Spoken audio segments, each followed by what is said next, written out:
To tell you a bit about our corporation, we're a financial corporation with a presence across all of Central America. We're the largest financial group in the region. Today, we've been operating in the Central American market for practically 56 years. Our market share is roughly 28%. We have more than 15,000 employees approximately, and we're already approaching 20,000. We operate in Guatemala, El Salvador, Panama, and Honduras. The corporation has several companies. We have hospitals, insurers, the bank, which is one of our largest companies, and warehousing companies. So we're a financial group with essentially diversified services. Since 2004, we've been recognized by international bodies as the best bank in the region. We started out as a traditional PMO, then evolved into a controlling PMO, and right now we're in the process of becoming a directive PMO. But something important we'd like to share is that we practically started with the traditional side, but today we're also working with Agile. In our bank, there are roughly 50 areas that typically manage projects when it comes to technology development. On average, we always have between 500 and 800 active development projects running in parallel at the same time. So, what was the first thing we did? We created a hybrid methodology. That methodology draws on PMI best practices, for example, but we also incorporated some agile elements for teams that were in that transition process. And today, we're still in that process. So we standardized and implemented a methodology, while at the same time starting the agile side to create multidisciplinary teams that could begin working and experimenting, as we've seen in different talks with pilots. This has allowed us to start testing the model. Then we kept evolving, and what we're aiming for is to reach centers of excellence that let us keep moving along the path we've laid out based on our strategy. What are we aiming for with all of this? Looking at it now from the directive PMO. Here, essentially, what the PMO is doing. We started as a single area, and now there are 10 areas within our management group, so to speak. There's the Lean Office, the Agile Transformation Center, our Operations area, the Agile Project Office. So different areas that are responsible for providing a service to the whole organization in order to carry out that implementation process. What are we aiming for? As in any organization, improving the efficiency and productivity of our resources, making sure that, first of all, every project is viable, profitable, and adds value to our organization. But based on what will they add value? We've designed a process that lets us look, every time a project is going to be implemented, at what value it will generate in relation to our strategic map as a corporation. What this gives us is, for any company, no matter how large, demand will always exceed the capacity we can have. And what we ran into at the time when we started talking with Teodora about this project or this pilot test was that we had a lot of WIP. Each lean team, each tribe was managing around 96 projects in progress. What you're seeing here was, at the time, the way of managing or making visible the work or projects of the modern banking team. It was basically an Excel spreadsheet with columns. Each column was a line. This is just one example from one tribe. This is only one tribe. And each cell was a project, and there you could see it had the project specifications. The color indicated a status. It was super complex, right? What did we run into at that point when we did the first diagnosis? We ran the diagnosis through the project and portfolio management model with Kanban, and it showed us that project management was quite rigid and bureaucratic.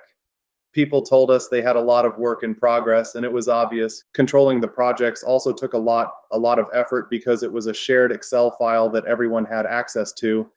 So it was quite complex just to start with the fact of opening a document that was fairly large. Just opening it would take me about 10-15 minutes waiting for the file to open so I could look at it and start the meeting. In other words, the meeting to review project progress would start 15 minutes late because we had to wait for the file to open.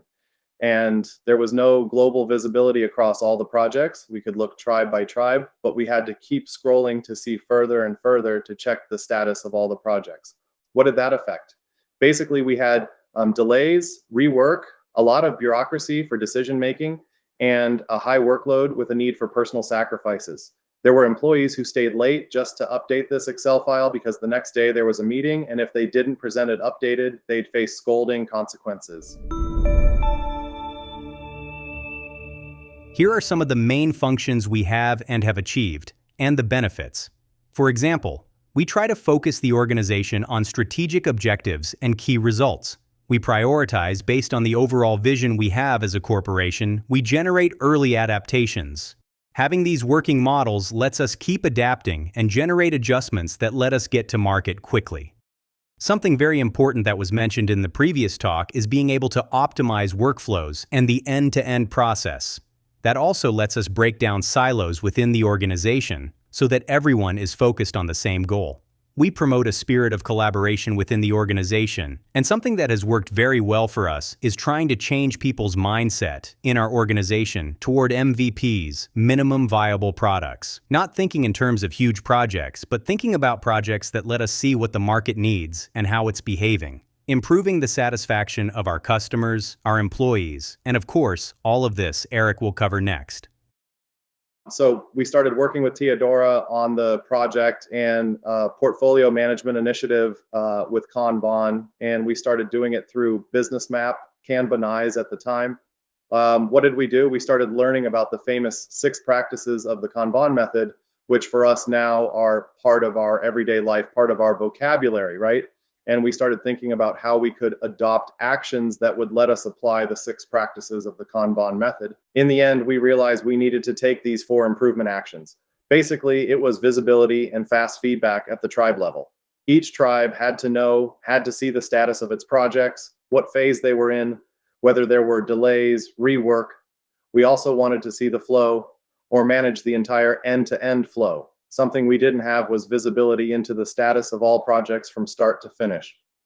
Then a database decision-making framework. We needed to make decisions based on data, and that was something we weren't doing at the time. A lot of the time it was because management asked for a change, so we made it. Other times it was because when looking at the Excel file, we realized we had to move faster, but we didn't have a database decision.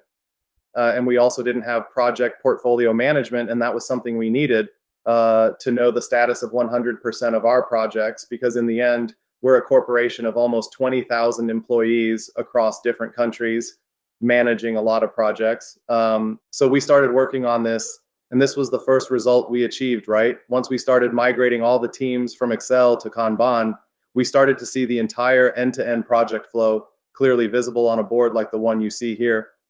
We started visualizing the whole flow, started doing agile practices like dailies, a review, even weekly, which let me know how the teams were progressing on a weekly basis instead of having to wait until some longer stretch of time and being able to act more quickly.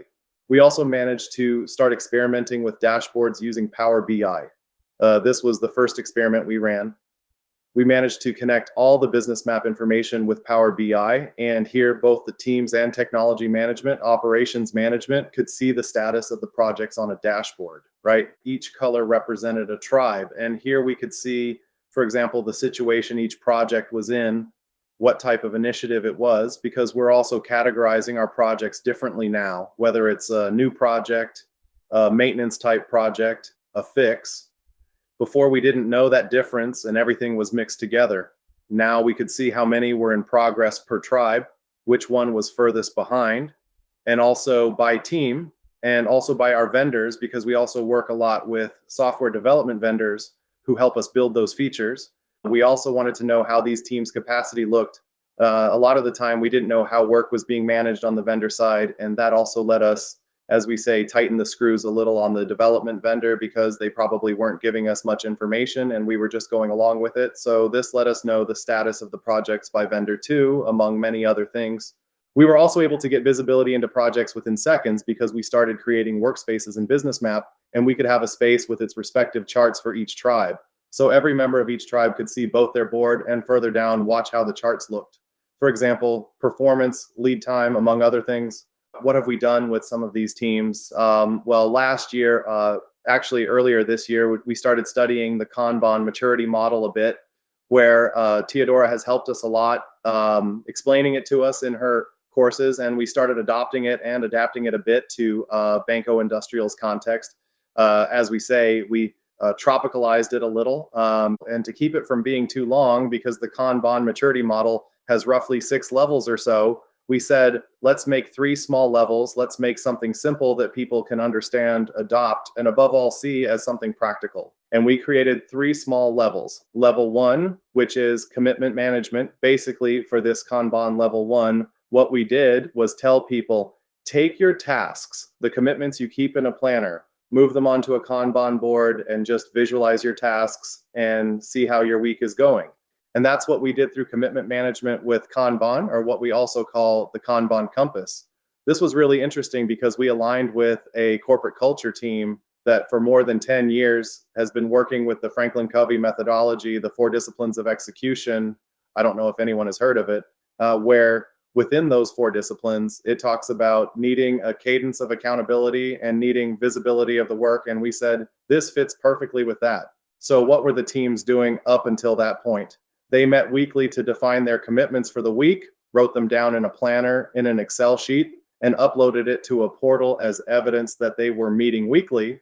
But at the next accountability session the following week, that was the first moment they'd find out whether they'd met the commitment, whether they hadn't, and why. So Kanban provided that visibility into those commitments and, above all, focus. In the end, we started working with this with a lot of communication across the whole corporation, and we called it the Kanban compass, or commitment management. We define it as an agile work tool that gives us greater visibility and focus on what's crucially important to reach our WIGs. Within the framework of the four disciplines, a WIG is a wildly important goal, and every team in the corporation has wildly important goals. The idea is for Kanban to give them visibility into the work that lets them achieve their wildly important goals. How is the Kanban compass structured? It's basically a 3-column board, and people place their commitments there. Nothing fancy, nothing complicated, and it generates a huge amount of value from something this simple. We ran an experiment with a team called Customer Experience Management and Retention, which basically manages projects to improve customer satisfaction. We ran a pilot that lasted about 3 months. In January, we designed the flow, we designed what a Kanban card would look like, and we started agreeing on what our events would be. We did weekly planning of at most 20 minutes on Mondays. From Tuesday to Thursday, we did a 15-minute daily, and on Fridays, we did a review to see how the week had gone, right? This helped them become aware that they were focusing on a lot of things at once, committing to a lot of things. Before, they managed their tasks on Microsoft Planner boards, but they had one board per person, around 12 boards, since there were 12 people on that team. It was a meeting that lasted 3 or more hours, so we moved it to a single board holding everyone's work. We started getting results in flow metrics like lead time. We started bringing it down a little from 9 days that a task or commitment used to take down to 7 days. We also managed to improve the throughput of completed tasks in a month somewhat. Across the whole team, we went from 192 to 234. And we also started reducing block time, how long tasks stayed blocked due to dependencies or other reasons. We cut that in half, and the team has kept it up. Some months it goes up, some months it goes down, but they've already adopted this as a practice that lets them not only visualize, but also measure their lead time, how their team's day-to-day performance is behaving. Second, to start wrapping up, moving a bit more from Kanban management toward flow management. When we talk about this, I'll repeat, we associated it with projects, but we said we also need to bring it to the business side. So we started working with fiduciary banking. Trusts are a very complex topic financially, a somewhat complex product, but one that generates quite a lot of benefit for a financial institution. They needed to know how their client management was going. They needed to know how things were progressing day by day. And we managed to implement the first Kanban boards with them. We started visualizing the end-to-end flow from the moment a client approaches the bank to ask about the benefits of managing their assets and services, all the way to when the contract is finalized. We started seeing lead times when, in January and February, we ran the first pilot test with a team, right? And there were very few clients showing up on the board. However, when we got to March and April, we decided to put everything in, and that's when our lead time went up to as much as 37 days. But that was exactly the moment we started improving, because we started realizing we needed to make a change. And when the deputy manager saw this, she said, we need to move faster to generate more business. By July 2024, we had managed to bring it down to 12.58 days. And lastly, to tell you about it at the corporate level, we've tried to expand Kanban, right? As of today, we have 55 teams or areas across the corporation working under the Kanban method, level 1, level 2, level 3, right?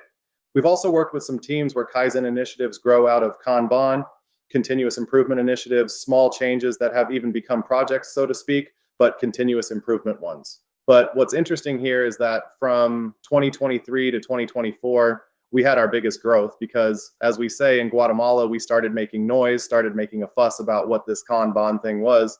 We started using corporate communication channels, which got people more interested in the Kanban method. And that's why you'll notice the chart doesn't even reach October, because in June we had to, cap our work in progress because it was expanding too much.